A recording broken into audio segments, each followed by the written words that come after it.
हाय, मी प्राजक्ता आणि आज मी तुमच्यासाठी घेऊन आलेली आहे इन्स्टंट उत्तप्प्याची रेसिपी।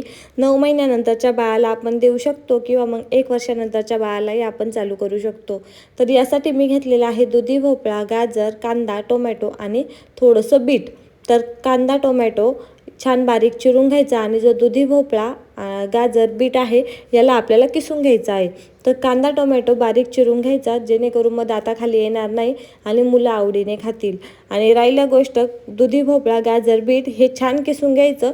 जर तुमच्याकडे बारीक किसणी असेल याप्रमाणे तर तुम्ही बारीक किसू शकता किंवा मग यापेक्षा थोडी मोठी असेल तर थोडी मोठ्या प्रमाणातही तुम्ही किसू शकता। शक्यतो बारीकच किसून घ्यायचं जेणेकरून मग दाताखाली येत नाही आणि सगळ्या भाज्या मग लहान मुलांच्या पोटात जातात।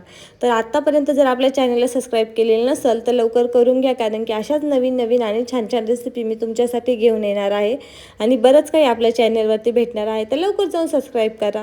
तर चला आता पुढची रेसिपी सांगते तुम्हाला। आता आपल्याला इन्स्टंट उत्तप्पा बनवायचा आहे, त्यासाठी आपण गऱ्याचा आणि दह्याचा वापर करणार आहोत। तर यासाठी मी 1 वाटी गरा घेतलेला आहे। जर तुम्ही 1 वाटी गरा घेणार असाल तर चतकोर वाटी किंवा मग अर्धी वाटी त्यामध्ये दही ॲड करू शकता।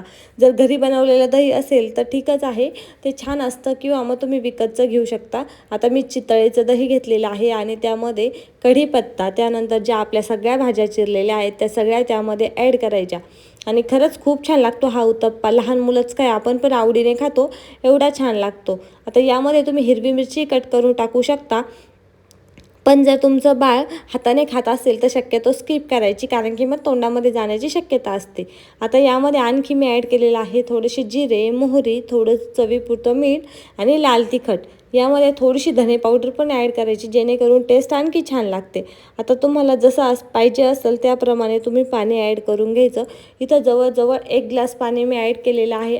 हे बॅटर बनवून जवळजवळ अर्धा तास ठेवायचं। यामध्ये सोडा वगैरे टाकायची काहीच गरज नाही आहे, फक्त पाणी टाकून मस्त हलवून घ्यायचं आणि छान 15 ते 20 मिनटं, कमीत कमी 20 मिनटं किंवा मग अर्धा तास जर तुम्ही भिजवलं तर एकदम छान जीव मिळून येतो त्याचा आणि मग पटकन उत्तप्पा होतो। याला उत्तप्पा पण म्हणू शकता। जर जाडसर ठेवला तर उत्तप्पा किंवा मग डोसा टाईप तुम्ही एकदम पातळही करू शकता। तर हे बघा मी एकदम छान मिक्स करून घेतलेला आहे। आपण गरा आणि दही वापरलेलं आहे त्यामुळं गरा थोडासा फुगून वर येतो आणि त्याला थोडंसं पाणी जास्त लागतं। तर शक्यतो पाणी थोडं जास्त ॲड करायचं, खूप जास्त ॲड नाही करायचं। याप्रमाणे तुम्ही ठेवू शकता जेणेकरून मग थोडासा गरा फुलतो। आणि जरी कमी पाणी असेल तरी पण तुम्ही जेव्हा बनवायचं आहे तेव्हा थोडंसं जास्त पाणी ॲड करू शकता। तर आता मी हे 20 मिनटं ठेवलेलं आहे आणि इकडं मस्त नॉनस्टिकचा तवा घेतलेला आहे। नॉनस्टिकच्या तव्याला तूप लावून घ्यायचं। शक्यतो लहान मुलांना तूपच वापरायचं, तुपाने टेस्ट पण छान लागते आणि त्यांच्या हेल्थसाठी पण चांगलं असतं। तर 20 मिनिटांनंतर बघा एकदम मऊ झालेला आहे गरा। मी गरा म्हणते, काही लोकांना गरा समजत नाही तर रवा पण म्हणतात याला। तर बघा एकदम छान मऊ झालेला आहे आणि आता मी मस्त पसरून घेत आहे।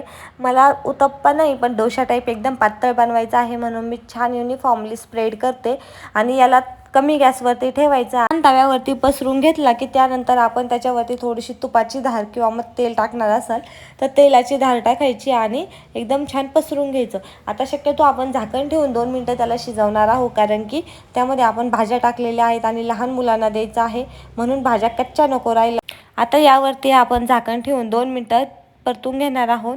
तर यासाठी तुम्ही झाकण ठेवल्यानंतर 2 मिनिटांनी परत एकदा पलटी करून बघायचं जेणेकरून मग जळून जाऊ नये म्हणून। आणि हे बघा किती छान झालेलं आहे।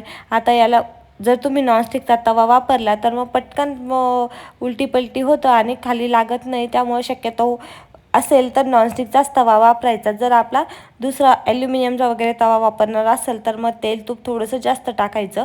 तर हे बघा एकदम छान दोन्ही बाजूनी छान भाजून घ्यायचा। कमी गॅसवर भाजल्यानंतर थोडासा क्रिस्पी पण होतो आणि लहान मुलं आवडीने खातात। आता हे मी बनवलेलं आहे, आता माझ्या लहान मुलींना देऊन पण दाखवते किती खाते की नाही। तर चला तुम्हाला तिचा रिव्ह्यू दाखवते।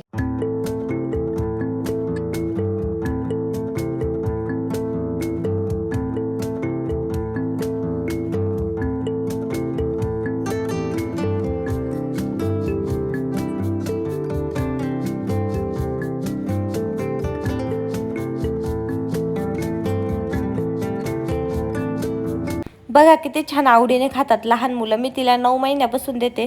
तुम्हाला जर आवडले असेल तर तुम्ही पण देऊ शकता। बाय।